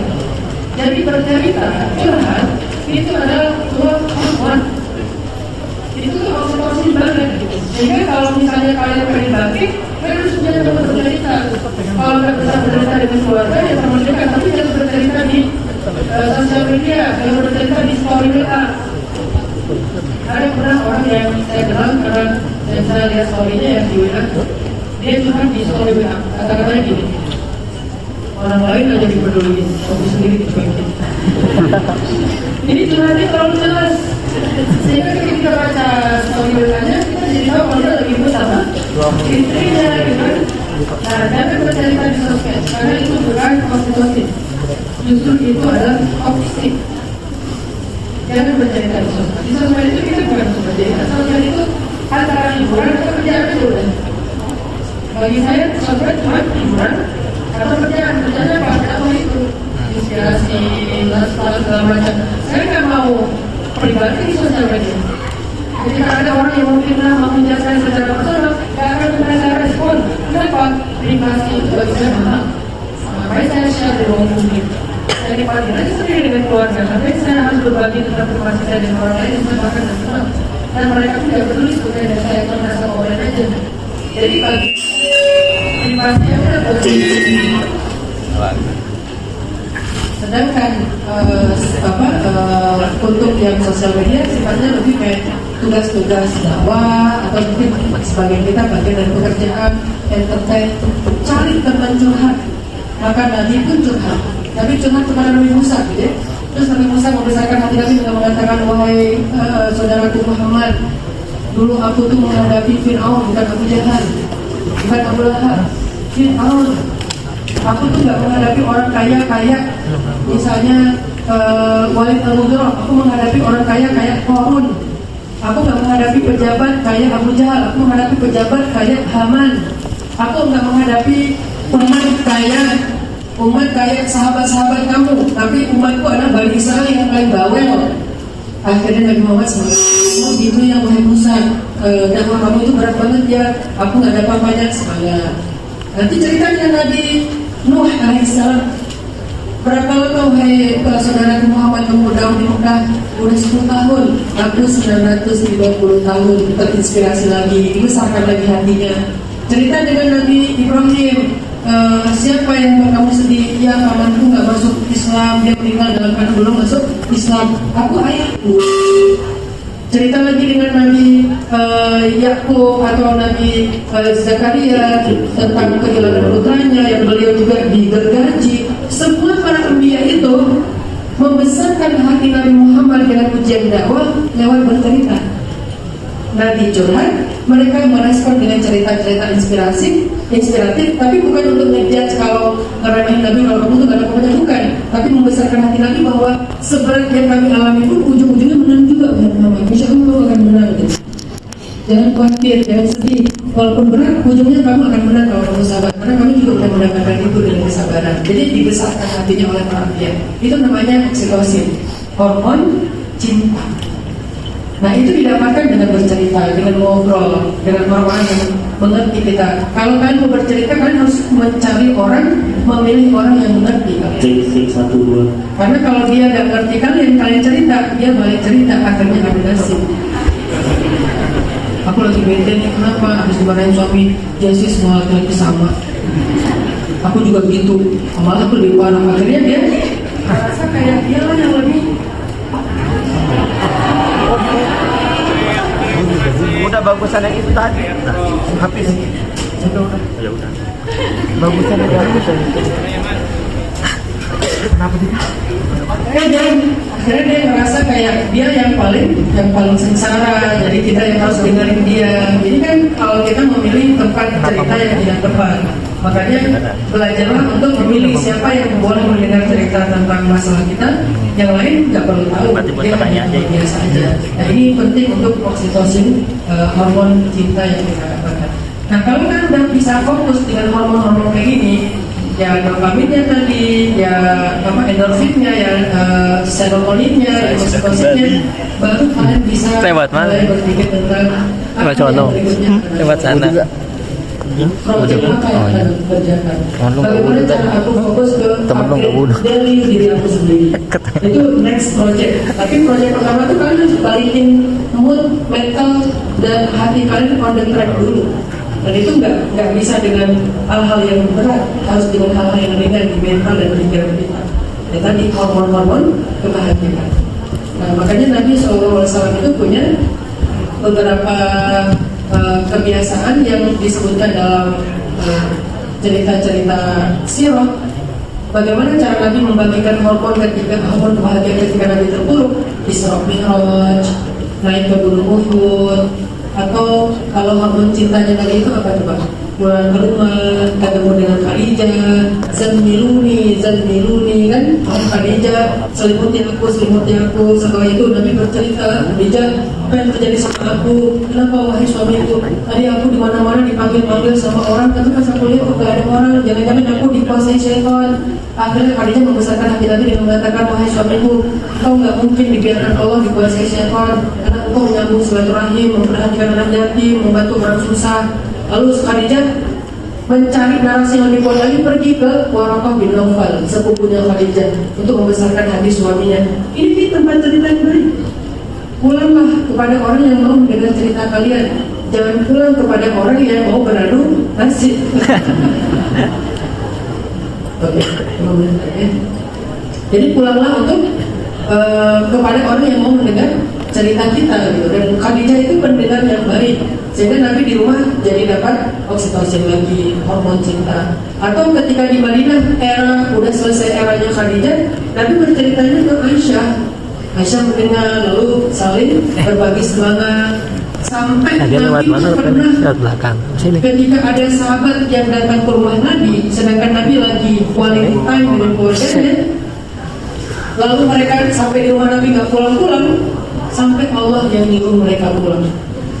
Kenapa mereka nggak pulang-pulang? Saking nyamannya mereka bercerita sama Nabi. Akhirnya Allah turunkan surat Al-Ahzab ayat 53 yang menyuruh mereka pulang. Kata Allah, فَإِذَا فَهِمْتُمْ فَانْتَشِرُوا وَلَا مُسْتَأْنِسِينَ لِحَدِيثٍ. Kalau kalian sudah selesai makan, pulanglah, jangan memperpanjang di pembicaraan. Kenapa?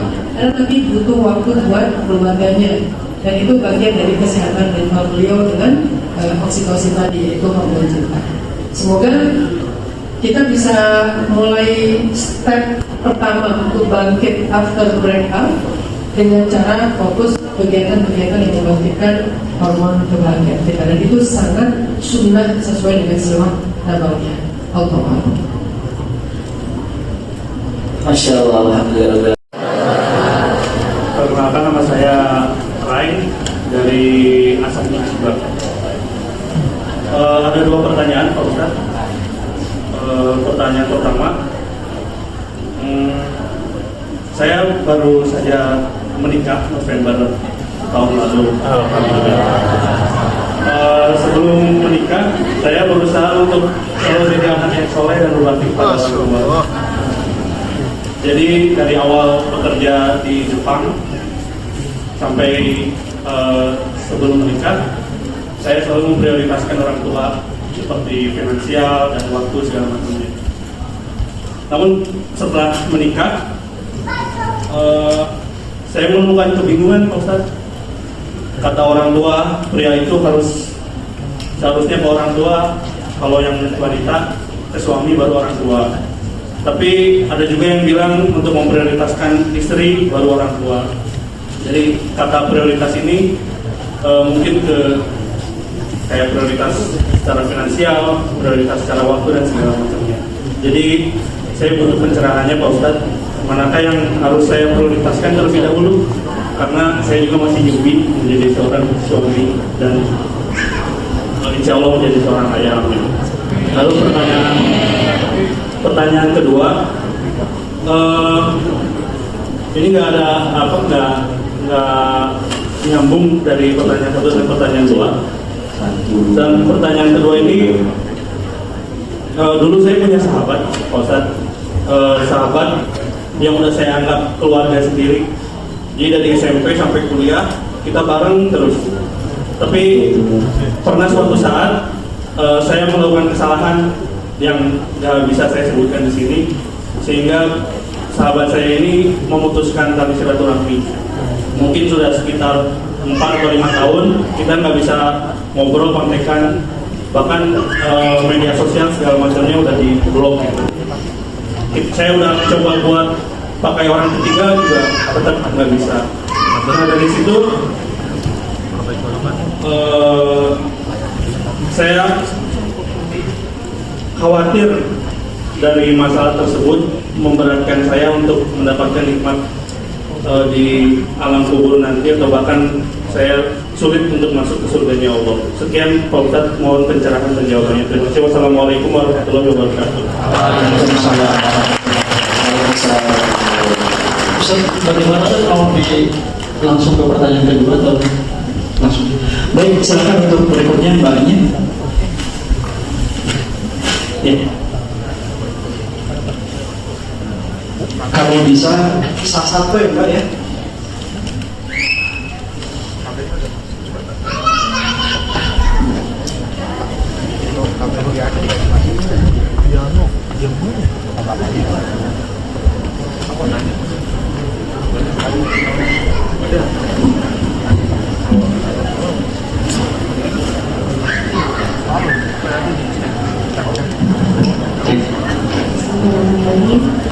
Assalamualaikum warahmatullahi wabarakatuh. Perkenalkan, nama saya Putri Pak Ustadz dari Tasikmalaya. Saya langsung ke pertanyaannya aja ya Pak Ustadz. Pak Ustadz, sebenarnya saya ini awal tahun sudah bertunangan dengan mantan saya. Jadi dulu itu kita pernah pacaran selama 6 tahun, kemudian kita putus Pak Ustadz selama 1 tahun. Kemudian kemarin pas awal tahun itu saya pulang ke Indonesia. Pada beliau mungkinnya Pak Ustadz, saya tidak tahu apa-apa. Beliau langsung datang ke kedua orang tua saya dan menyatakan kalau ini keluarga saya. Sebelum itu saya ada penolakan. Saya belum siap untuk menjalin hubungan kembali dengan beliau karena ada beberapa hal yang saya tidak lihat ada perubahan dari beliau. Tapi orang tua saya berat sama dia Pak Ustadz. Jadi selama 6 tahun itu orang tua saya itu sudah menganggap beliau sebagai anaknya sendiri. Jujur sebenarnya ada masalah, tapi saya tidak mengatakan itu kepada orang tua saya. Jadi secara tidak langsung saya menutup aibnya dia, sehingga nama baiknya itu tetap baik di depan orang tua saya. Sampai akhirnya orang tua saya buat bicara ke saya, "Teh udah, kalau udah yang tunangan, ada yang mau serius buat apa lagi?" Sampai akhirnya ya udah, saya juga gak mau jadi anak durhaka Pak Ustadz. Jadi saya menerima anjuran dari orang tua saya, sehingga saya pulang ke Jepang lagi buat kerja.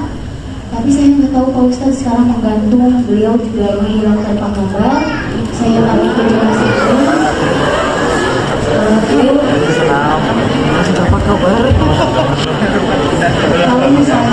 kalau misalnya dia tidak serius, tolong kembalikan kepada orang tua saya.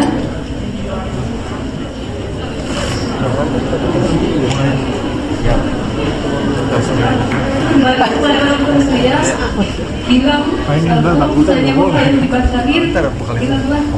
Soalnya kan dia yang memulai, dia harus sendiri Pak Ustadz. Sampai sekarang belum ada kejelasan apa-apa gitu ya Pak Ustadz. Saya belum siap kalau dia kembali. Saya tidak tahu harus memaafkan dia seperti apa Pak Ustadz. Pertanyaannya, Pak Ustadz kalau dia kembali lagi, boleh saya memaafkan dia Pak Ustadz?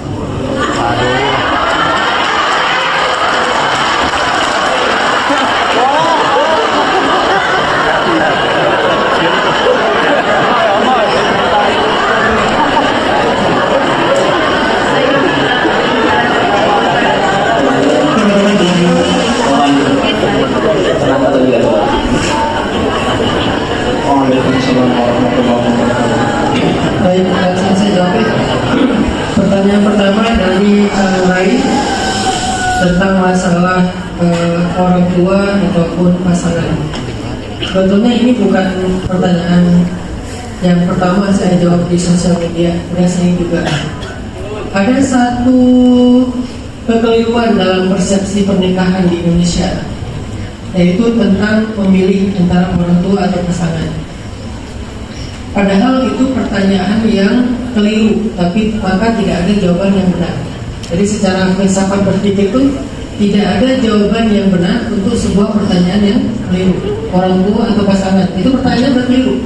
Jadi nggak ada jawaban yang benar. Kalau dibilang orang tua salah, dibilang pasangan salah. Kenapa? Karena dua hal ini bukan pilihan.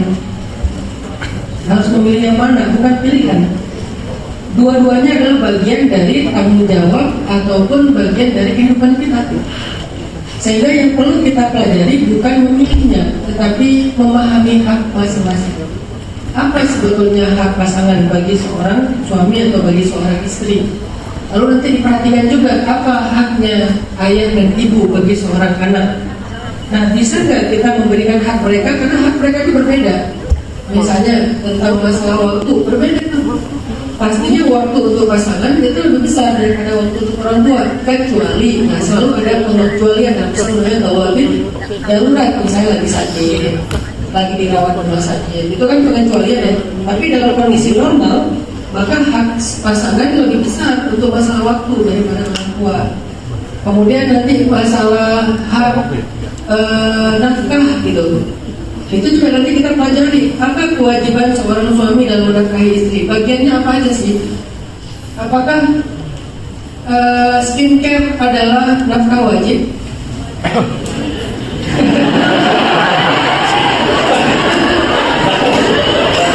Saya nggak mau menjawab, kalian nggak tahu ya jawabannya ya.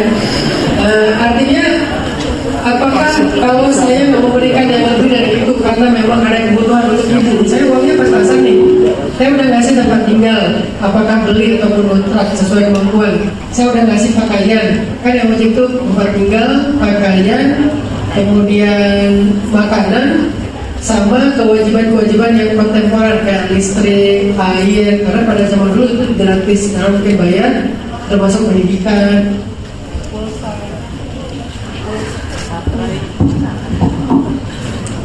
pulsa gitu ya. Kalau itu udah ada sisa uang sekitar misalnya sebutlah 200.000, 300.000, apakah skincare atau ibu gitu ya. Nah, dalam kondisi kayak gini kita harus bisa memutuskan dengan melihat hak masing-masing. Oh, ibu tuh punya hak atas saya untuk dinafkahi karena ibu udah nggak punya suami, misalnya ayahnya udah meninggal. Ibu harus dinafkahi oleh anak-anaknya, patungan. Satu orang sebulan kasih 200.000 atau 300.000, ada 3 anak, 4 anak misalnya. Ya udah, ibu dulu dalam angka yang tadi yang harusnya budgetnya buat skincare. Kalau kita nggak tahu kewajiban dan hak, kita akan sering banget membentuk-benturkan sesuatu yang sebetulnya tingkat prioritasnya nggak sama, nggak apple to apple gitu. Kok baru ada duitnya buat skincare, aku nggak ada, istrinya jadi nggak pengertian karena dia menganggap skincare itu haknya. Suami begitu tentang waktu, misalnya istrinya udah memberikan waktu kehabis-habisan buat suaminya, tapi ada kalanya istrinya lagi nelfon ibu karena ibunya lagi kangen, lagi nggak enak badan. Pas suami datang dia nggak nyambut di belakang pintu karena lagi nelfon ibu. Akhirnya suami mengatakan dasar istri nggak berbakti sama suami, durhaka bla bla bla. Nggak ada toleransinya gitu karena nggak tahu kondisi-kondisi yang tadi hak atau darurat. Ini penting mempelajari hak dan kedaruratan dalam hidup. Dari situlah nanti kita bisa membuat fikih aulawiyat, fikih prioritas, dan itu sangat dinamis tergantung tingkat kedaruratan. Yang kedua, pertanyaan dari Ray adalah sahabat yang memutuskan hubungan dengan Ray. Tugas kita adalah silman qata'aka, kata lagi, sambunglah yang memutuskanmu. Ikhtiar kita untuk menyambung dengan mengakses nomornya, sosial medianya, itu adalah kewajiban kita. Tapi kalau setelah kita ternyata enggak tersambung karena emang dia membatasi dirinya, karena dia menjauh dari kita, sekurang-kurangnya kewajiban kita sudah tertunaikan. Sehingga kita nggak disebut sebagai orang yang memutuskan persaudaraan, bukan silaturahim, karena persaudaraan keluarga aja. Memutuskan persaudaraan atau ukhuwah Islamiyah. Apa yang dikatakan memutuskan ukhuwah Islamiyah? 3 hari tidak saling menyapa. Lalu bagaimana kalau menyapanya ada torat, tadi ada pengecualiannya? Karena ada orang yang ketika kita sambung komunikasi lagi, lebih banyak mudaratnya daripada manfaatnya. Ya dia toxic lah, dia abusive lah, bla bla bla. Nah kalau kayak gitu nanti ayatnya wahjurhum hajran jamila, abaikan mereka, tinggalkan mereka baik-baik. Tapi ketika mereka ada butuh apa-apa kita mampu bantu, kita tetap bantu. Berarti kita di situ tidak memutuskan tali persahabatan. Itu kondisi tentang sahabat. Kemudian pertanyaan Mbak Putri tentang masalah calon yang ditutup aibnya oleh Mbak Putri karena tidak mau membuka aib. Kalau kita belajar dari Sirah Nabawiyah, sebetulnya membicarakan aib orang yang akan berkomitmen hidup dengan kita itu bukan buka aib, itu bagian dari ta'aruf. Bahkan menurut saya sekarang nih dengan zaman NPD sekarang, zaman love bombing sekarang, salah satu bentuk ta'aruf itu adalah psikotes dan tes darah. Kenapa tes darah penting? Kita harus punya hak untuk tahu dia punya masalah dengan virus nggak, kayak misalnya HIV dan seterusnya. Dan itu hak kita selama kita bisa menjaga aib orang nggak disebabkan. Dan kalau psikotes penting banget, bukan hanya untuk ta'aruf tapi juga untuk kalau ternyata jadi berkomitmen menikah, kan kita jadi tahu love language-nya dia, apa masalah-masalahnya yang harus kita selesaikan, bagaimana cara berkomunikasi dengan kecenderungan kecerdasan berpikir dia. Mungkin dia orang feeling, berarti ngomongnya gaya feeling. Mungkin dia orang thinking, ngomongnya gaya thinking. Jadi psikotes dengan segala macam metode, boleh Stevie, boleh MBTI, boleh Wotpang, by the way. Saya komis lagi ya. Ya, mungkin menurut kalian Wotpang itu sesuatu yang aneh ya. Tapi menurut saya, setelah saya pelajari, Wotpang itu adalah psikotes ala nenek moyang kita. Yang saya nggak percaya cuma ramal doang. Karena kita nggak boleh percaya ramal. Begitu kita percaya ramal, kita ditolak ibadahnya 40 hari. Tapi orang tua kita lebih ngerti tentang psikologi daripada kita loh. Yang merasa lebih tahu daripada mereka itu orang bijak banget. Makanya muncul lah betul kalau di Jawa, nanti di Melayu apalagi, untuk mempelajari orang ini karakternya begini, yang lahir tanggal sekian karakternya begini. Dan ketika saya tes semuanya, saya punya beberapa kali tes psikotes saya di keluarga, itu tuh relate gitu, antara semua metode itu sama, ada informasi yang nyambung dari psikotes, termasuk di zaman Nabi.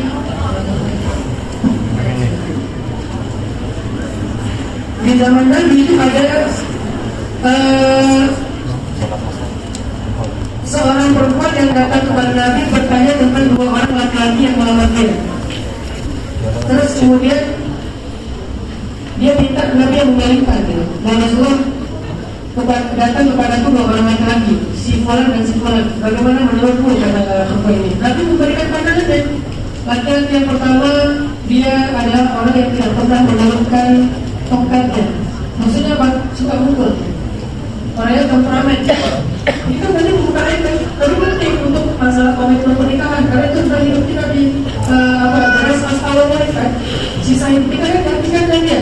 Masa kita nggak boleh tahu tentang sifat aslinya? Sehingga Nabi bilang dia itu nggak pernah menurunkan tongkat, artinya suka mukul istri. Sedangkan yang kedua, laki-laki yang melamar yang kedua, dia itu pelit. Kalau ngasih nafkah selalu kurang. Akhirnya sama perempuan ini dua-duanya ditolak. Apakah Nabi membuka aib? Ya. Tetapi apakah ini dilarang? Tidak. Ini dibenarkan hanya untuk kebutuhan taaruf. Makanya maksudnya tadi, kalau ternyata laki-laki ini datang, atau kalau misalnya ada laki-laki yang lain yang itu punya masalah di masa lalu, nggak apa-apa dikasih tahu ke orang tua.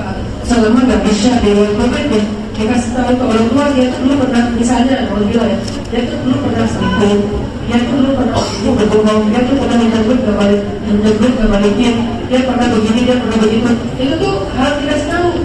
Dan itu bukan bagian dari gibah yang dilarang, tapi gibah yang dibolehkan. Ada gibah ada yang boleh, ada yang enggak. Dusta ada yang boleh, ada yang enggak. Bahkan ada 3 dusta yang kita harus berdusta, nggak boleh jujur, gitu kan? Dan yang terakhir, kalau dia dibalik, boleh nggak saya batalkan gibahnya? Boleh, dengan alasan-alasan seperti tadi. Menurut saya kalau ceritanya benar, dia kayaknya lagi love bombing. Love bombing itu kan ceritanya gitu kan, perhatian, buru-buru pengen komitmen, begitu kita udah terikat secara emosional, dingin atau hilang tanpa jejak. Itu ciri-ciri love bombing. Apa itu love bombing? Sikap manipulasi emosional yang sekarang lagi ramai dalam mental isu. Allah.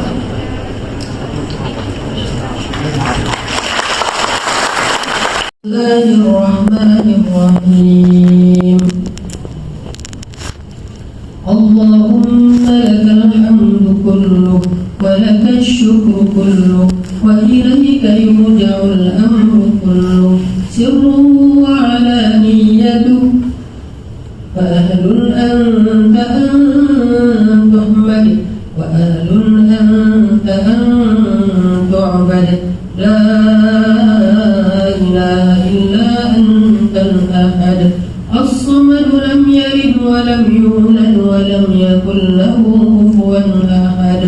Allahumma salli ala sayyidina Muhammadin fil awwalin wa salli ala sayyidina Muhammadin fil akhirin wa salli ala sayyidina Muhammadin fil mala'il a'la ila yaumiddin wa ala alihi wa ashabihi ajma'in. Allahumma ighfir lana dhunubana wa liwalidayna wa liikhwanina wa liakhawatina wa khassatan li akhina al-fi وخاصة لأخينا الفريان شهب واجم اللهم اغفر لهم وارحمهم وعافهم واعف عنهم وأكرم نزلهم ووسع مدخلهم واغسلهم بالماء والثلج والبرد واجعل قبورهم روضة من رياض الجنان ولا تجعل قبورهم حفرة من حفر النيران اللهم إنا نسألك رضاك والجنة ونعوذ بك من سخطك والنار يا حي يا قيوم برحمتك نستغيث أصلح لنا شأننا كله ولا تكلنا إلى أنفسنا طرفة عين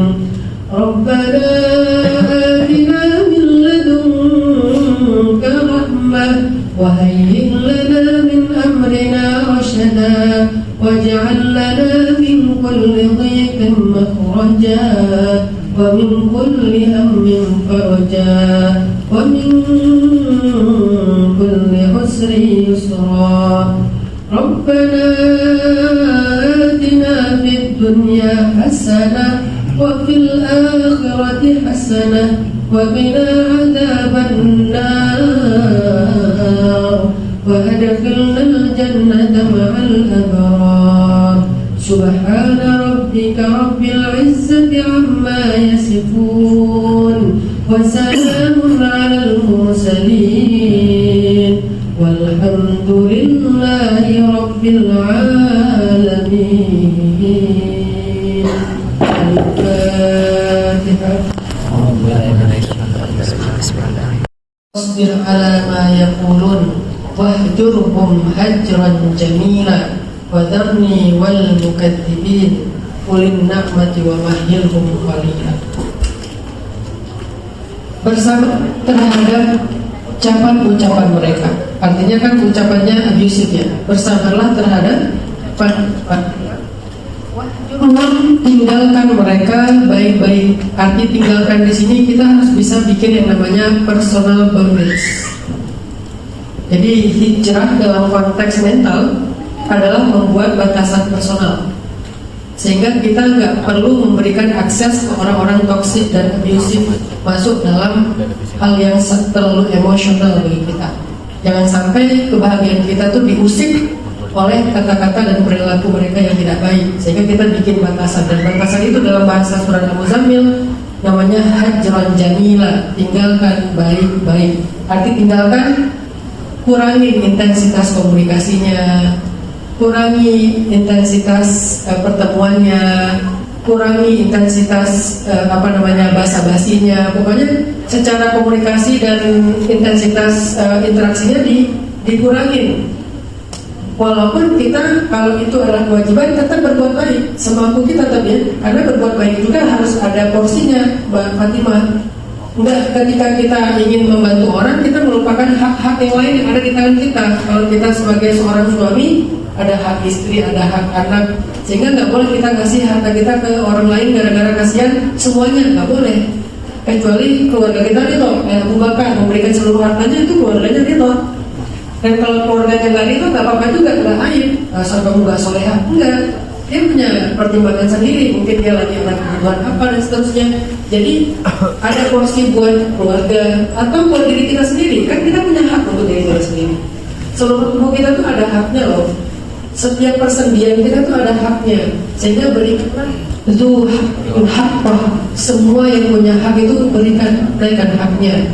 Sehingga porsi yang membuat kita nggak berlebih-lebihan. Kata Allah di surah Al-Furqan, wa idza anfaqu lam yusrifu wa lam yaqturu wa kana baina dzalika qawama. Ketika mereka berinfak, mereka tidak berlebihan, tidak juga cicil, dan di antara keduanya itu yang paling qawam, yang paling adil. Arti qawam di sini itu proporsional. Itu perintah Allah untuk berinfak secara qawam, secara adil, proporsional. Bukan berarti harus kasih semuanya sampai mah gak punya bagian untuk self rewardnya. Jadi Mbak Fatimah kurangin interaksinya. Kalau itu cukup abusive dan mengganggu Mbak Fatimah, jangan berhenti berbuat baiknya dengan proporsional dan tawab tadi. Allah. Masya Allah.